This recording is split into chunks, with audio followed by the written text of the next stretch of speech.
대장님, 네, 제가 대구 분양권을 들고 있는데, 대구 분양권. 네, 크게 물린 것 같습니다. 이걸 팔아야 될지 아니면 계속 들고 가는 게 좋을지 네, 조언을 좀 해주시겠습니까? 네. 지금 대구 투자자분들이나 대구 시민분들은 집값이 많이 빠지고 있어서 참 걱정이 많으실 것 네, 같아요. 그렇죠.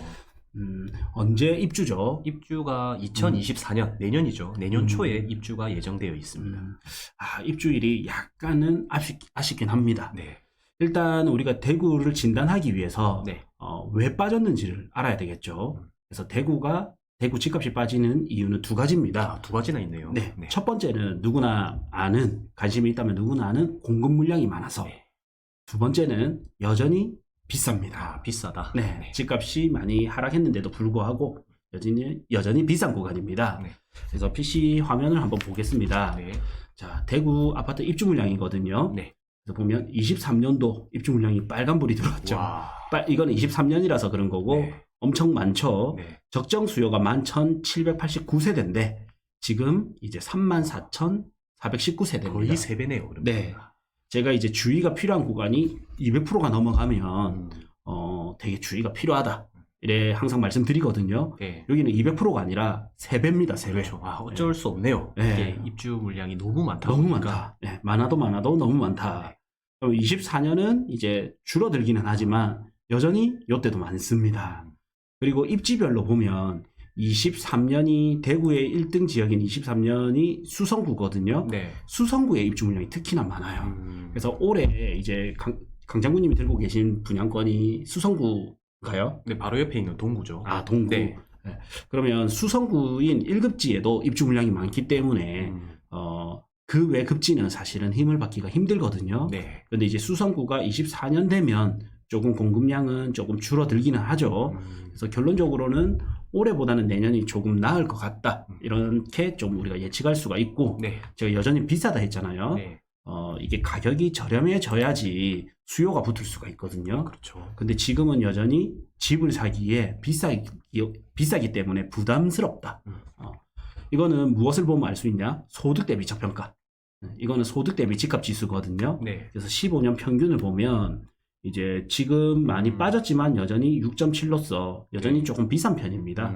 6.3이 평균이고 6.7이니까 10% 조금 안 되게 비싸죠. 네. 가까워지고 있다 그런 맞죠? 네, 이제 점점 빠지고 있는 추세입니다. 네. 그리고 최고점을 찍었을 때는 8.6. 8.6. 예, 이래서 본다면 한 50% 가량이 굉장히 고평가였었어요. 네. 그렇네요. 자, 그리고 제가 두 번째 이제 임대료 대비 매매가. 네. 이게 제일 중요하거든요. 그래서 보면 이게 전세가율이 높다라는 거는 매매가 대비 임대료가 높다라는 건데 네. 지금 전세가율이 굉장히 낮아요. 아, 그러면 매매가 대비 전세 가격이 너무 낮다. 반대로 말하면 또 전세가, 임대료 대비 매매가가 너무 높다. 이래 볼 수가 있거든요. 네. 결국에는 이제 전세가율이 좀 받쳐줘야 투자 수요도 좀 붙을 수도 있고 네. 또 집을 사는데 좀 유리한 측면이 있죠. 아, 그렇군요. 예, 집을 사려면 보통 대출받아서 사거나 네. 전세를 끼고 사거나 그렇죠. 이럴 거 아니에요. 있는 오로지 내 현금만으로 사기는 힘들거든요. 거의 없죠. 예. 그렇죠. 그러면 이제 대출을 끼고 산다 했을 때가 주택 구매력 지수입니다. 이거를 보면 이제 소득과 대출을 합친 거예요. 그래서 소득과 대출을 합쳤을 때 이자 납입 능력을 합쳤을 때 네. 주택을 사는데 얼마나 매력이 있냐인데 지금 바닥을 찍고 오르고는 있지만 바닥 찍고 오르는 느낌은 들죠. 네. 근데 여전히 구매력 지수는 낮은 편입니다. 그래서 두 가지 제가 말씀드렸죠. 여전히 이제 집값이 비싼 편이다. 그러나 이제 저평가 구간, 평균 구간으로 점점 들어오고 있습니다. 그리고 두 번째 이제 공급 물량이 많다. 공급 물량. 네. 그러면 만약에 23년도에 비슷한 상황이 있었을 거 아닙니까? 네. 이거를 본다면 24년도를 조금 더 예측하기 수월하겠죠. 그래서 23년도에 입주했던 아파트 중에 대표적인 아파트가 요 청라힐스자이거든요. 네. 청라힐스자이의 실거래가를 보면 네. 32평, 33평 이게 84 타입이거든요. 네. 그래서 최고가가 9억 2천, 와. 33평은 9억 8천까지 갔던 예전에 아파트입니다. 비쌌네요. 네. 이게 분양가가 5억대 아파트인데 입주가 이제 올해 2월, 23년 2월 달이었거든요. 네. 그때 보면 이제 2월 달경에 입주 시기죠. 네. 요때 4억대에서 5억대까지. 와. 그러니까 거의 분양가 수준으로 빠졌었습니다. 네.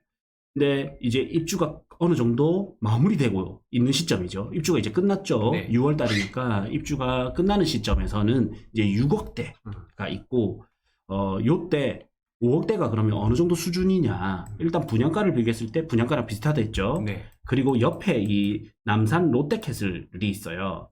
이제 이 아파트, 남산 롯데캐슬을 보면, 자, 여기가 2월달 경에 같은 구평, 같은 이제 더블 역세권. 예. 근데 남산 롯데캐슬은 좋은 점이 2년 빠르지만 또 장점은 남산 초등학교 예, 끼고 있네요. 끼고 있다라는 거죠. 네. 힐스자이는 도로를 좀 건너야 된다라는 단점이 있지만 또 여기에 2년 더 신축이 되죠. 네. 그래서 이 남산 롯데캐슬과 비교를 많이 하거든요.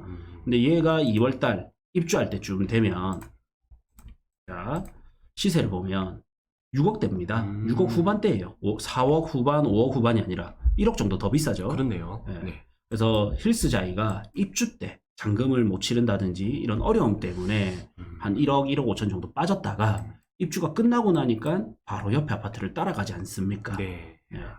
그러면 또 매물은 얼마에 나오냐 보면 청라 힐스자이 있죠. 네. 현재 매물이 6개, 3개 있습니다. 동일 매물을 묶고. 많이 없다 맞죠? 없어요. 네. 이제 입주가 끝나고 나니까 끝난 거예요. 그럼 시세는 어떻게 6억 5천에서 네. 7억 4천까지 7억대까지. 나옵니다. 그리고 뭐 남산 롯데캐슬도 매물이 그래 많은 편은 아니에요. 보면 이제 면적을 네. 33평. 33평 이렇게 보면 자, 여기 6억 7억이다. 5천. 예. 네. 이제 5억대, 4억 후반, 5억대 요때 매물 없죠? 그렇네요. 그러니까 결국에는 입주장대가 가장 저렴했던 겁니다. 그래서 이제 결론을 내면 대구 같은 경우에는 23년이 입주 물량이 가장 많다. 네. 예. 그리고 24년 되면 지금보다는 조금 줄어든다. 그리고 요 입주장이 지나고 나면 네. 또 가격이 좀 상승하는 걸 볼 수 있죠. 그래서 지금 파는 게 일단은 가장 큰 손해다. 지금 네. 판다면 가장 큰 손해고 버틸 수만 있다면 네. 들고 가는 게 맞다.